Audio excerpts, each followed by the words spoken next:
"He broke my arm," Riley whispered into the cracked old phone, and the rain swallowed half the words before they left her lips. Her apron was soaked with blood. One sleeve hung loose where the fabric had torn across her shoulder. The phone screen flickered beneath trembling fingers, spiderweb fractures cutting through the message she had just sent. "He broke my arm. They still don't know what I copied." 30 seconds later, the phone vibrated against her palm. A reply appeared from an unknown number. "Stay where you are." Riley stared at the words. Then darkness rolled over her like a wave. 3 hours earlier, Riley Brooks had been doing what she always did, trying not to be noticed. The flagship restaurant overlooked the river like a monument to money. Crystal wine glasses caught the afternoon light. White tablecloths stretched across the dining room without a wrinkle. The guests looked expensive. The staff looked exhausted. Riley looked invisible. At 31, she had learned that people saw her body before they saw anything else. They saw the extra weight, the round face, the soft stomach hidden beneath a black server uniform. They saw the slight tremor in her right hand and decided everything they needed to know. Clumsy, slow, unreliable.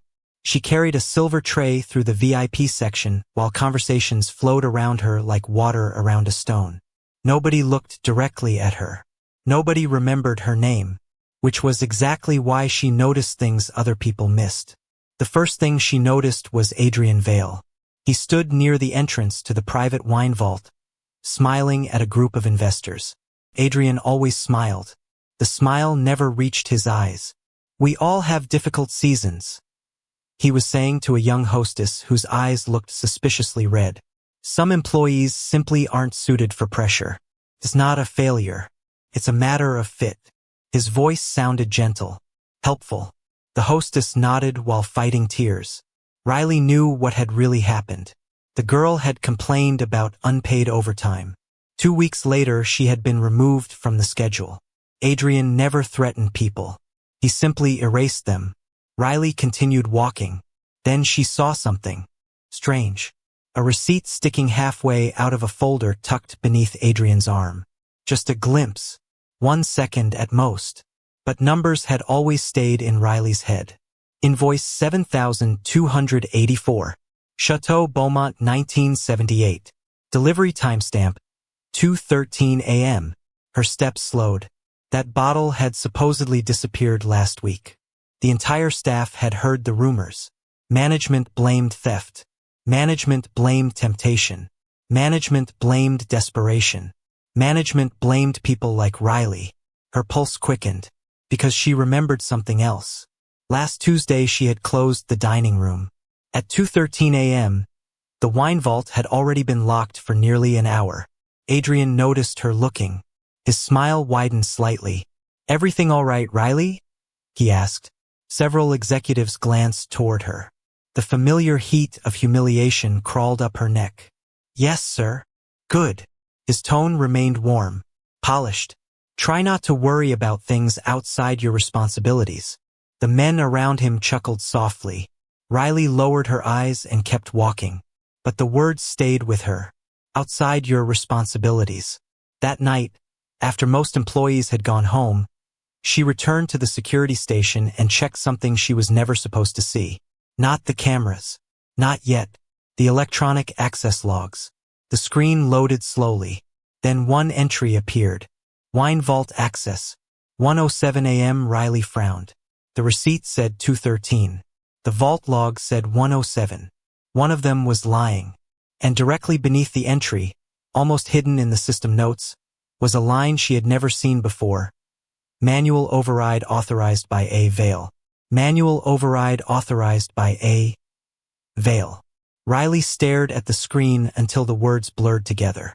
The security office was barely larger than a walk-in closet. One humming monitor. One dented metal desk. One stale cup of coffee that had gone cold sometime during dinner service. Outside, she could hear the distant rattle of dishes moving through the industrial washer and the soft ding of the front entrance opening for a late customer. Normal sounds. Safe sounds. But something inside her chest had begun to tighten. She reached for her phone and snapped a photo of the access log. Then another. then a third. Years of being ignored had taught her one thing. If powerful people ever gave you 5 seconds with the truth, you captured it before they remembered to take it away. The next morning, the atmosphere inside the restaurant felt different. Conversations stopped when she entered rooms. Managers lowered their voices. 2 servers near the coffee station glanced toward her and immediately looked away. Riley pretended not to notice. She tied her apron, checked her section assignments, and discovered her schedule had changed overnight. Table service removed. VIP dining removed. Wine vault access removed. She was assigned to polishing silverware in the rear prep room. No explanation. No meeting. No warning. Just a quiet demotion hidden inside the system. Adrian appeared 20 minutes later. Perfect suit. Perfect smile. Perfect posture. "Riley," he said warmly, "I hope you're doing all right. Stress can affect performance. We all understand that." She looked at him. "I'm fine." "Good." His smile widened slightly. "I'd hate for anyone to think you're struggling." Then he walked away. The words sounded kind. The message underneath them did not. Around noon, she found another problem. The original receipt for the missing wine bottle was gone. The binder where invoices were stored contained a replacement copy. Same invoice number. Same bottle. Different timestamp. Her pulse jumped. She knew what she'd seen. The first receipt had read 2:13 a.m. This one said 1:07 a.m., exactly matching the access log. Someone had corrected the paperwork after the fact. Someone wanted the story to fit. Riley slipped into the employee hallway and photographed the new version. An hour later, she checked again. The receipt had vanished entirely.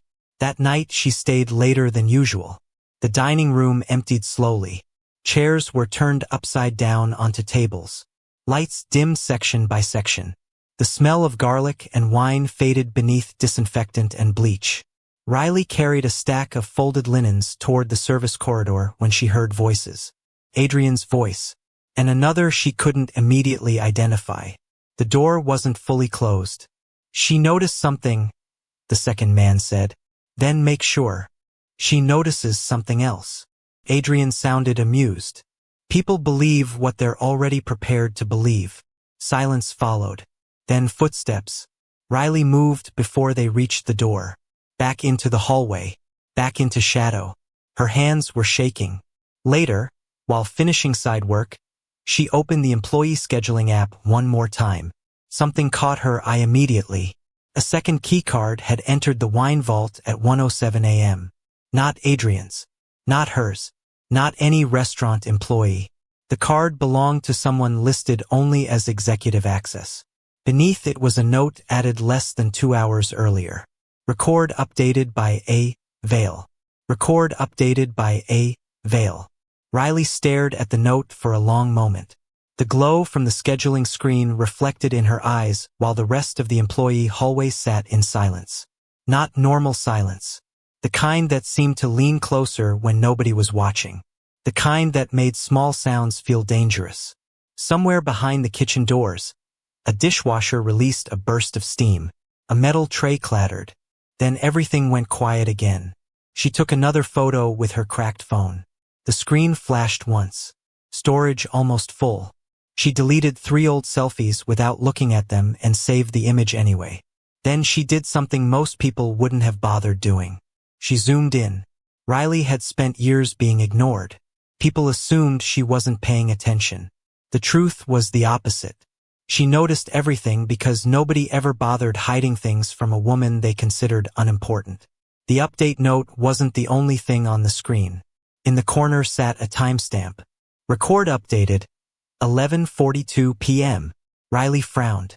Adrian had been standing in the dining room greeting donors at 11:42. She remembered because she'd refilled water glasses at table 12 exactly 3 minutes before midnight. She remembered because the woman hosting the fundraiser had complained her sparkling water wasn't cold enough. She remembered because she remembered everything. The update couldn't have come from Adrian's office account unless someone else was using it, or unless someone wanted everyone to think Adrian had done it. The next morning she arrived 30 minutes early, not because she wanted to, Because fear had a way of waking people before sunrise. The river outside the restaurant looked gray beneath low clouds. Delivery trucks backed into loading bays. Kitchen staff moved through preparation like soldiers preparing for battle. Riley walked straight to the wine inventory office. Locked. She expected that. What she didn't expect was Adrian already standing there. His hand rested casually on the doorknob. A paper coffee cup steamed beside him. "You're here early," he said pleasantly. "Couldn't sleep?" Riley stopped. "Something like that. Stress will do that." His smile appeared again. Smooth, professional, practiced. "You should take care of yourself. Sometimes people become so focused on problems that aren't theirs, they miss the ones right in front of them." The words floated between them, soft as feathers, sharp as knives. Riley noticed something then. A second coffee cup sat on the windowsill beside the first. Still warm. 2 cups. One man. Adrian followed her eyes for half a second before moving the extra cup behind a stack of inventory binders. Such a small movement, most people would have missed it. Riley didn't. Neither did the man watching from across the street. Matteo Moretti sat inside the back seat of a black SUV parked half a block away. He hadn't come because of Riley. At least that's what he told himself. Powerful men rarely admitted curiosity. He held a photo of the message she'd sent the previous night. "He broke my arm. They still don't know what I copied." Beside him sat a thin folder containing preliminary reports from his internal security team. Missing inventory, edited logs, financial inconsistencies. Nothing dramatic, nothing conclusive. Yet, Matteo's eyes drifted toward the restaurant entrance. Adrian emerged a minute later, alone, carrying only one coffee. Matteo watched him cross the sidewalk, then watched him stop beside a trash can.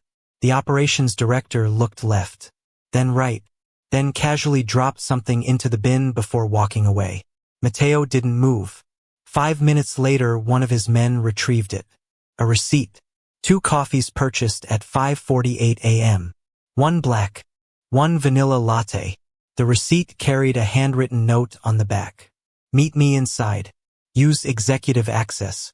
And for the first time since this began, Matteo stopped thinking Riley Brooks might simply be mistaken. And for the first time since this began, Matteo stopped thinking Riley Brooks might simply be mistaken. The thought stayed with him through the afternoon like a splinter beneath the skin.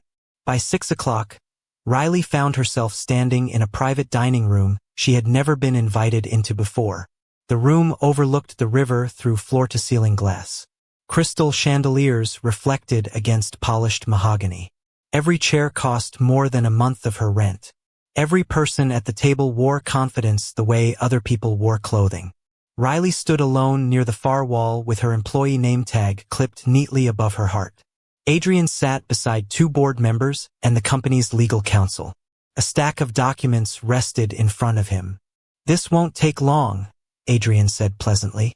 "We're simply clarifying a misunderstanding before rumors become distractions." The attorney slid a page toward Riley. "A routine statement," she explained.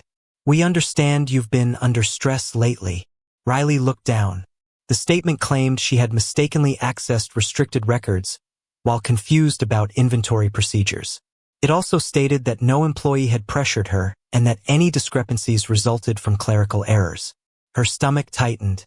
Around the table, nobody looked openly hostile. That somehow made it worse. They looked patient, reasonable, the way people look when they've already decided you're wrong. "You can sign at the bottom," the attorney said. "Then everyone can move forward." Riley noticed the wording. Not one sentence mentioned the missing wine. Not one sentence mentioned executive access. Not one sentence mentioned altered logs. "I didn't say any of this," she replied quietly. Adrian folded his hands. "Of course not. That's why we're helping organize the facts." A board member offered a sympathetic smile. "You seem like a hard-working woman, Riley. Sometimes people see patterns that aren't really there." Another added, "Especially when they're carrying financial pressure." The words landed softly. The message underneath did not. Riley could almost feel herself shrinking beneath the weight of the room. the expensive suits, the legal language, the assumption that she should feel grateful simply to be included. Her fingers tightened around her cracked phone inside her apron pocket. Then she did something small. She pushed the document back across the table. "I'm not signing it." Silence followed. Not loud silence.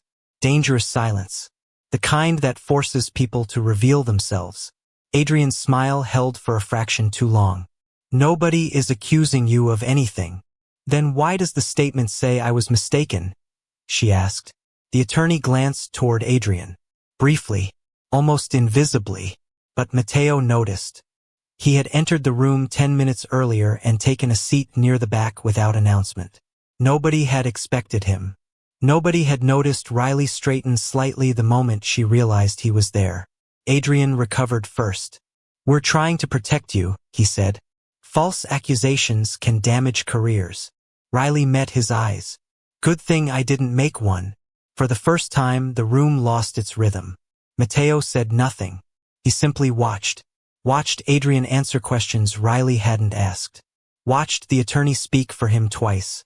Watched three powerful people spend 20 minutes convincing a waitress to admit she was confused. Then his gaze drifted to the folder beside Adrian's elbow. A corner of paper stuck out, just enough to reveal a timestamp. 11:42 p.m. Mateo had seen that number before. On the access log photo Riley took. On the record update tied to Adrian's account. Adrian noticed where Mateo was looking and immediately closed the folder. Too quickly. And in that instant, he made the mistake he didn't realize anyone had been waiting for. And in that instant, he made the mistake he didn't realize anyone had been waiting for. Adrian's hand came down on the folder too quickly. Not the action itself. The instinct behind it. Mateo had spent most of his adult life watching people lie. The guilty rarely looked guilty. They looked protective, defensive, eager to explain. Adrian smiled almost immediately afterward. "Old inventory records," he said. "Nothing important." Nobody challenged him. The board members relaxed. The attorney adjusted her glasses. The moment should have passed. Instead, Riley reached into the pocket of her apron. The movement was small enough that nobody noticed at first. Her cracked phone appeared in one hand. A folded piece of paper appeared in the other. "Actually," she said quietly, "there's one more thing." Every eye in the room shifted toward her. The pressure returned instantly. Not loud, not dramatic, just the familiar weight of powerful people wondering why a waitress was still speaking. Riley unfolded the paper carefully. It wasn't a receipt. It wasn't a photograph. It was a printed access report she had paid $12.80 to retrieve from a third-party backup service after discovering the internal version kept changing. Her grocery budget had suffered for it. She would do it again. "This is the original archive," she said. "Not the edited one." Adrian's smile never moved. "Riley, I think you're misunderstanding." "Maybe." Her voice stayed calm. "But I don't think archives misunderstand." Silence settled over the table. Mateo extended his hand. Riley hesitated only a second before placing the document in front of him. The report looked ordinary until he reached the final page. Then he stopped. His eyes remained there longer than necessary, longer than comfortable. Riley saw it happen. Adrian saw it happen too. The final page showed the executive access entry from the wine vault. Same time, same date, same unidentified credential. But beneath the credential number sat an attachment the restaurant system had removed from every later version. A linked security verification record. Mateo looked at it again. Then again. A 6-digit employee verification code. Not a name. Not an ID badge. Just 6 numbers. Yet something about those numbers felt familiar. "Coincidence," Adrian said smoothly. "Old systems recycle credentials all the time." Mateo didn't answer. He continued staring. Years ago, before the restaurant empire expanded, before board meetings and charity galas and polished public reputations, every senior member of the organization had been assigned a private verification sequence. A habit from another life. Most had long been retired. Most Mateo slowly slid the paper across the table. "Get me the personnel archive," he said to one of his security men. The room shifted. Barely, but it shifted. Adrian leaned back in his chair. Relaxed. Controlled. "You're chasing a technical error." "Maybe." Mateo's voice was quiet. "We'll see." Riley watched Adrian carefully. For the first time, she noticed a change. Not fear. Adrian was too disciplined for that. But he stopped looking at her. Instead, his attention kept returning to the folder beneath his hand. As if he was calculating something. As if he was waiting for someone else to arrive. 22 minutes later, the archive file was delivered. Mateo opened it. Turned one page. Then another. Then he became very still. The verification sequence from the access log matched an active credential. Not Adrian's. Not any restaurant employees. Not any board members. The credential belonged to someone who had held Mateo's trust for nearly 2 decades. Someone whose authorization bypassed every security layer in the company. Someone whose name had never once appeared in Riley's accusations because she had never known it existed. Mateo closed the file slowly. Across the table, Adrian finally looked up. And for the first time since this began, Mateo found himself wondering why Victor had needed access to the wine vault at 1 o'clock in the morning. And for the first time since this began, Mateo found himself wondering why Victor had needed access to the wine vault at 1 o'clock in the morning. He did not ask the question aloud.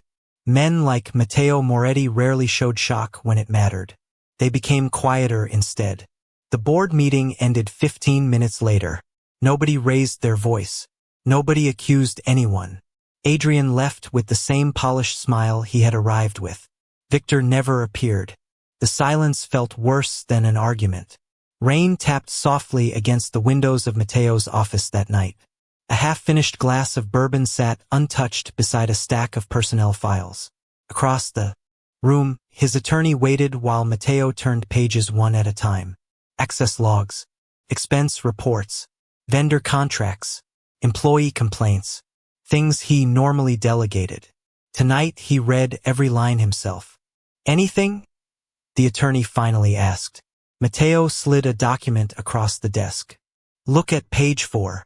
She frowned. "This vendor address doesn't exist." Mateo nodded once. Another file followed. Then another. Different companies. Different invoices. Same mailing address hidden behind shell corporations. Someone had been moving money for years. Not thousands. Millions. The attorney looked up slowly. "You think Victor signed off on this?" "I think somebody wanted me not to look." That was all he said. Meanwhile, 3 miles away, Riley sat at a small kitchen table in a cramped apartment. The refrigerator hummed. A local news station played quietly on an old television nobody was really watching. Her mother slept in the next room. Medical bills covered half the table. Payment reminders. Prescription notices. Final warnings printed in red ink. Riley stared at them for a long moment. Then she carefully pushed them aside. When Mateo's private security team had arrived earlier offering assistance, she hadn't asked about money. She hadn't asked about compensation. She hadn't even asked about her job. "I just want them to stop using this against people," she had said. The security officer remembered every word. Those words reached Mateo before midnight. He read the report twice. Most people wanted something. Protection. Cash. A settlement. Riley Brooks wanted a lie to stop spreading. That bothered him more than any invoice. Around 1 in the morning, his phone vibrated. A digital archive request had finished processing. He opened the file. Hundreds of employee records appeared on screen. Complaints. Terminations. Resignations. One pattern emerged almost immediately. Workers who reported accounting discrepancies tended to disappear from the company within 90 days. Poor performance. Attendance issues. Policy violations. Different reasons. Same outcome. Mateo leaned back slowly. The rain continued against the glass. He opened another folder. Then another. Until a familiar name appeared. Riley Brooks. He expected disciplinary reports. Complaints. Mistakes. Instead, he found something stranger. Every performance review described her the same way. Observant, reliable, detail-oriented. excellent memory. The last review carrying those notes had been filed 3 years ago. After that, the language changed. Careless, emotional, prone to confusion. Matteo looked at the signatures. The older reviews came from department managers. The newer ones all traced back to one office. Adrien Valli. His jaw tightened. Not from anger, from recognition. He had seen this before. A story repeated often enough eventually became accepted as truth. He thought about Riley standing alone in that boardroom. Thought about the way everyone spoke around her instead of to her.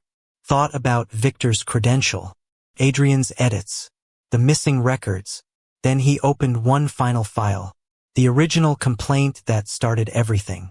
Attached to it was a note from 7 years earlier signed by Victor himself. Employees' observations appear accurate. Recommend immediate review. Matteo stared at the signature for a very long time. Because 7 years ago, Victor had believed employees who noticed irregularities. And somewhere along the way, Matteo realized he had stopped noticing when Victor no longer did. And somewhere along the way, Matteo realized he had stopped noticing when Victor no longer did. That realization stayed with him for 2 days. He said nothing about it, which was exactly what made it dangerous. The trap began on a Thursday evening beneath the soft glow of the flagship restaurant's private wine cellar. Bottles worth thousands of dollars rested behind glass. Polished oak shelves stretched from floor to ceiling. Everything looked calm. Everything looked expensive. Matteo arranged a small private tasting for several investors and personally requested that Victor and Adrian attend. Neither man questioned it. Powerful men rarely suspect a room they have entered 100 times before. Riley was there too, though most people barely noticed her. She stood near the service station with a silver tray balanced against her hip, her employee name tag. Straight, her cracked phone hidden inside her apron pocket. Nobody had asked for her opinion. Nobody expected her to matter. That was exactly why Matteo wanted her in the room. A half-empty wine glass sat untouched beside Victor's chair. A sealed folder rested on the table. A security camera above the cellar entrance blinked softly. Red, recording everything. Conversation drifted through market forecasts and expansion plans. Then Matteo asked a simple question. Victor, do you remember the Beaumont shipment? Victor smiled easily. Of course. You reviewed it personally? I did. Matteo nodded once. Strange. Silence followed. Not dramatic. Just enough silence for everyone to notice it. Victor remained relaxed. What's strange? Matteo looked toward Riley. Tell me what you noticed. Several heads turned. A board member frowned. Adrian's jaw tightened almost imperceptibly. Riley set down her tray carefully before speaking. The delivery receipt listed a Beaumont 1978 arriving at 2:13 a.m. And, Victor asked, the wine cellar wasn't opened at 2:13. Victor chuckled softly. We've already covered that. Clerical error. No, Riley replied. That's not what bothered me. The room grew still again. She reached into her apron and removed a photocopy. Not the receipt. Not the access log. Something smaller. A vendeur signature page.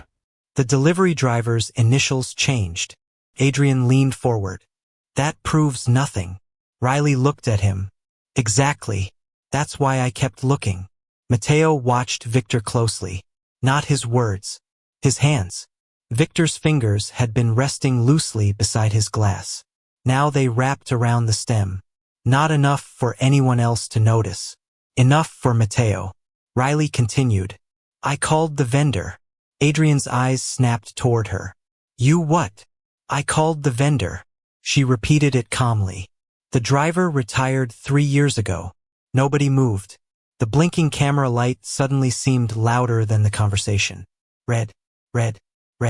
Adrian recovered first. People misremember things. Maybe, Riley said. That's why I asked about the truck number 2. A board member shifted uncomfortably. Matteo remained motionless. And, he asked, there wasn't a truck. The words landed softly, harder than a shout. The company never made that delivery. For the first time, Victor looked directly at Adrian. Only for a second. But it happened. Mateo saw it. Riley saw it. Even Adrian realized too late that the glance had happened. Then Mateo opened the folder sitting beside his chair. Inside was a fresh delivery order generated that morning. Same wine. Same vendor. Same format. "Humor me," Mateo said quietly. "Which signature is authentic?" He slid both documents across the table. Victor reached for one immediately. Too quickly. "This one." Mateo said nothing. Neither did Riley. The silence stretched.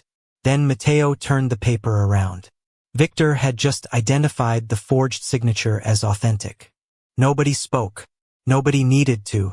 Across the room, Adrian slowly understood something that chilled him far more than any accusation. Riley Brooks was no longer standing in that room alone. Riley Brooks was no longer standing in that room alone. Adrian understood it. Victor understood it. The investors understood it. The silence that followed felt heavier than the walls around them. Nobody reached for a glass. Nobody checked a phone. Even the soft hum of the climate system seemed too loud inside the wine cellar. Mateo remained seated at the head of the table. Calm. Still. Dangerous. Then Riley did something no one expected. She stepped forward and placed her cracked phone on the polished oak surface. The screen was scarred with fractures. The case was worn thin at the corners. It looked cheap beside the crystal and imported wine. Yet every eye in the room followed it. "There's one more thing," she said. Adrian immediately smiled. Too quickly. "Riley, we've already spent enough time on misunderstandings." "No," she answered quietly. "You spent enough time creating them." The room went still again. Mateo said nothing. He simply nodded once. Riley unlocked the phone. Months earlier, when she first noticed invoices changing and records disappearing, she had begun photographing documents. Not because she expected anyone to believe her, because she knew they wouldn't. The screen filled with images. Receipt after receipt. Inventory reports. Access logs. Vendor forms. Each one captured before it was altered. The attorney leaned forward. A board member removed his glasses. Adrian's confidence began to look rehearsed. Then Riley opened a cloud backup folder. "I thought someone would delete the originals," she said. "So I saved everything twice." Her thumb touched the final file. Security footage appeared on the screen mounted above the tasting room. Grainy. Black and white. Time-stamped. The wine cellar corridor. 1 o'clock in the morning. The exact night everyone had argued about for weeks. Nobody spoke. Victor appeared first. He entered the corridor alone.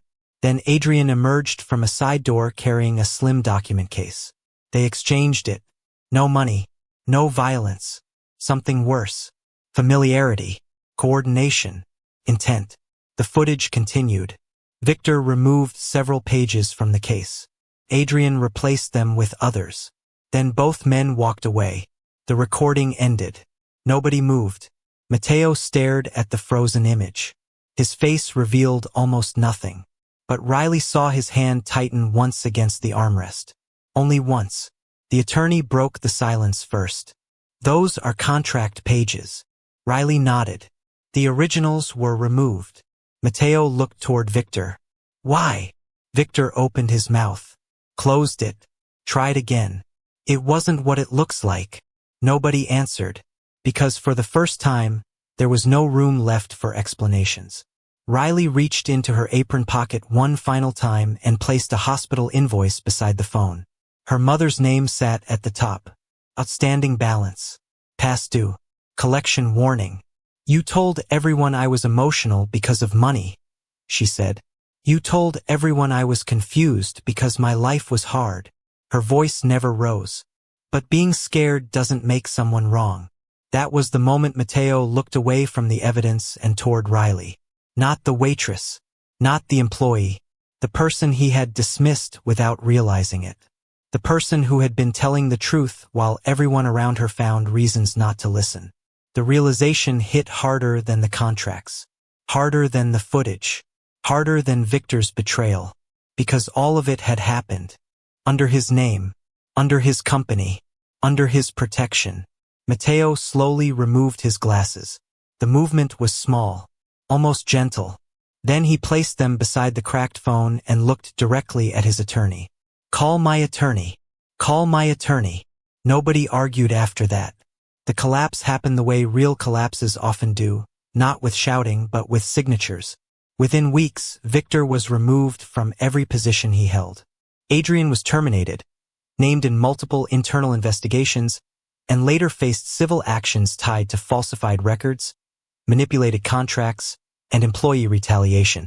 Board members who had ignored warnings found themselves answering uncomfortable questions under oath. The company issued public corrections. Audits expanded. Names that had spent years hidden in personnel files suddenly appeared in official reports. The lies did not disappear quietly. They were documented. That mattered to Riley more than she expected. 3 months later, she sat in a conference room overlooking the same river she used to serve beside. Morning sunlight stretched across polished wood. A legal team reviewed the final revisions of an employee protection policy. Retaliation complaints would no longer disappear into private folders. Anonymous reports would be independently investigated. Schedule changes required documentation. Payroll audits became mandatory. The system that had once protected powerful people now carried safeguards for everyone else. Matteo signed the final page without ceremony. Then he slid the folder across the table. Read it. Riley did. Every line. Every paragraph. Old habits. When she finally looked up, Matteo asked only one question. Anything wrong? A year earlier, nobody in that building would have asked her that. Riley smiled faintly. Page 7. The attorney flipped to it. A reporting deadline was listed incorrectly. Matteo watched the correction being made. Then he nodded once. Good catch. No one laughed. No one rolled their eyes. No one suggested she was confused. The moment was small, which was exactly why it mattered. Her mother's hospital debt was gone, handled through legitimate settlements and restitution funds, approved by the courts. Insurance coverage had been restored. Collection notices stopped arriving. The kitchen table at home no longer disappeared beneath red warning letters. For the first time in years, the apartment felt quiet, safe. One evening after work, Riley returned to her office. The building had mostly emptied. Cleaning crews moved through distant hallways. Outside, city lights reflected across the river. A framed display sat on the shelf beside her desk. Inside it rested 2 objects, her old employee name tag, and the cracked phone. The same phone people once dismissed because it belonged to a waitress. The same phone she had protected while everyone told her she was mistaken. The same phone that had carried proof when proof was all she had left. Once it represented fear. Now it represented survival. A soft knock sounded against the open door. Matteo stood there holding 2 cups of coffee. He set one down beside her. Still keeping it? He asked, glancing toward the frame. Riley looked at the phone. I think I will. Matteo studied it for a moment. Most people would have thrown it away. She wrapped both hands around the warm cup. Maybe. Then she looked toward the river beyond the glass. But I spent too many years wondering if I was imagining things. Matteo said nothing. Riley's voice remained quiet. Now I know what happened. The room fell still. Not the old silence that protected lies. A different one. Warmer. Earned. Matteo lowered his eyes briefly, then nodded. Because there was nothing left to argue with. The waitress they had ignored had become the person everyone listened to. And on the shelf between them, beneath a clean light and inside a simple frame, an old cracked phone remained exactly where it belonged. A reminder that the truth had not defeated power by becoming louder, but by refusing to disappear.